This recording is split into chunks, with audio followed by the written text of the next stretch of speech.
Aurangzeb files, क्रूरता और कट्टरवाद का काला इतिहास। तो हम ऐसा कदम उठाने पर मजबूर होंगे जो आला हजरत को पसंद नहीं आएगा। मुगलों के बारे में हम बचपन से पढ़ते आ रहे हैं। वैसे तो हमें इतिहास बहुत ही शॉर्टकट में पढ़ाया जाता है और फिर भी उसमें भी मुगल ही मुगल भरे होते हैं। मुगलों के पहले क्या था, मुगल बादशाहों के अलावा भारत में और कौन कौन से महान राजा हुए हैं, इन चीज़ों के बारे में तो बहुत ही कम बताया जाता है। आज मैं जिस मुगल बादशाह के बारे में बताने जा रहा हूँ वो शायद मुगलों का सबसे कंट्रोवर्शियल राजा था, और वो है औरंगजेब। सुन, अपन लोमड़ी तो तेज है, होगा नहीं बातों में गुम। सुन, अपन कानों को खोल और तभी बड़ी बात है ये सुन। हम लोग जानते ही क्या है आखिर औरंगजेब के बारे में, बस वही सब आम बातें, जैसे कि वो भारत पर रूल करने वाला छठवां मुगल बादशाह था।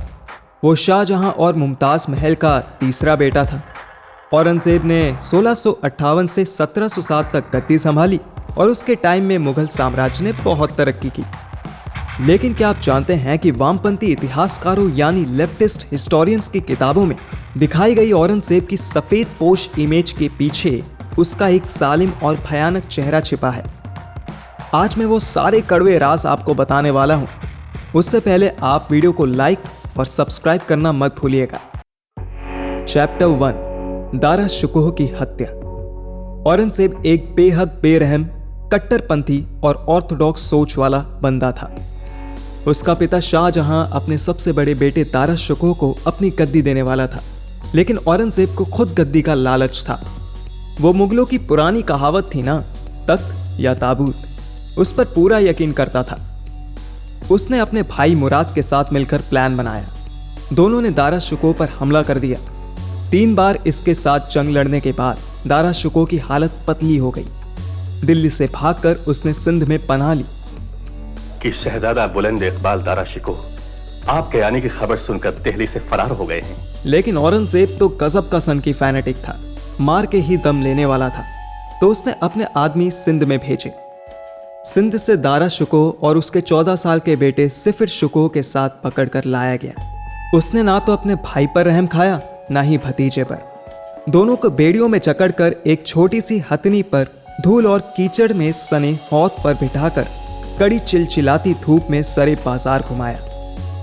अगले दिन औरंगजेब के आदमियों ने जेल में दारा शुकोह के बेटे के सामने ही उसका सर धड़ से अलग कर दिया। पर इतने से वो वहशी का मन नहीं भरा।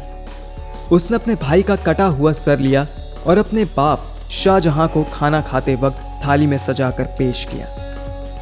चैप्टर 2, जुर्म के साथी मुराद और बाकी के भाइयों की हत्या। Aurangzeb wanted to be the one and only. Dara Shukoh को मारने के बाद रास्ते के बाकी कांटे हटाने थे, तो उसने अपने दूसरे भाई शुजा, अपने चचेरे भाइयों और भतीजों को भी मौत के घाट उतार दिया। वो अपना राज्य अपने उस भाई मुराद के साथ भी नहीं बांटना चाहता था, जिसने उसके हर जुर्म में उसका साथ दिया। इसलिए उसने मुराद को भी धोखा दिया और गलत आरोप लगाकर उसका सर कलम करवा दिया। औरंगजेब मजहबी रेडिकल था और दूसरे धर्मों से नफरत करता था। हिंदुओं से उसे खास नफरत थी। औरंगजेब भारत को एक इस्लामिक कंट्री बनाना चाहता था। धर्म परिवर्तन कराने के लिए वो गैर मुस्लिमों, खास तौर पर हिंदुओं पर बहुत अत्याचार करता था। उसके राज्य में गैर मुस्लिम और हिंदू महज एक गुलाम की हैसियत रखते थे। उन्हें कोई अधिकार नहीं मिलते थे।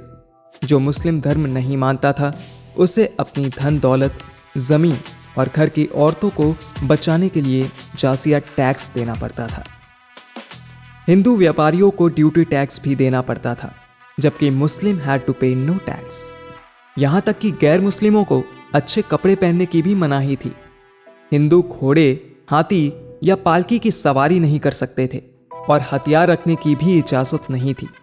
उन्हें मुसलमान तबके के सामने झुक कर रहना होता था। जब कोई औरंगजेब के खिलाफ सर उठाने की कोशिश करता तो जनता को सबक सिखाने के लिए बीच चौराहे पर उसकी हत्या कर दी जाती थी। चैप्टर 4, मंदिर विरोधी।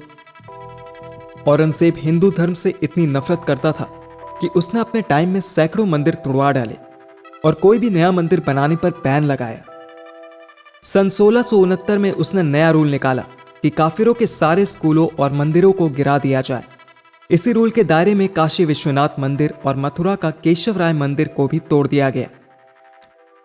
उसने उज्जैन, चित्तौड़, बुंदेलखंड, महाराष्ट्र, गुजरात, कर्नाटक, उड़ीसा और राजस्थान के भी कई प्राचीन मंदिरों को तोड़वाया। इसके अलावा अब उसने देखा कि गुजरात के सोमनाथ मंदिर के बचे कुचे अवशेषों में फिर से पूजा शुरू हो गई है, तो उसने अपनी सेना भेजकर वहां भयानक कत्लेआम करवाया।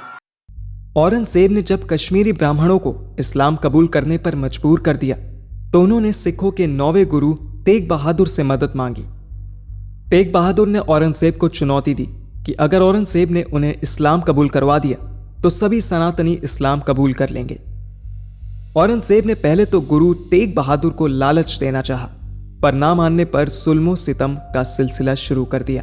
बेहद क्रूरतापूर्वक गुरुजी के प्रिय शिष्यों को मौत के घाट उतारा जाने लगा और पिंजरे में बंद गुरु तेग बहादुर जी को यह दृश्य देखने के लिए मजबूर कर दिया गया।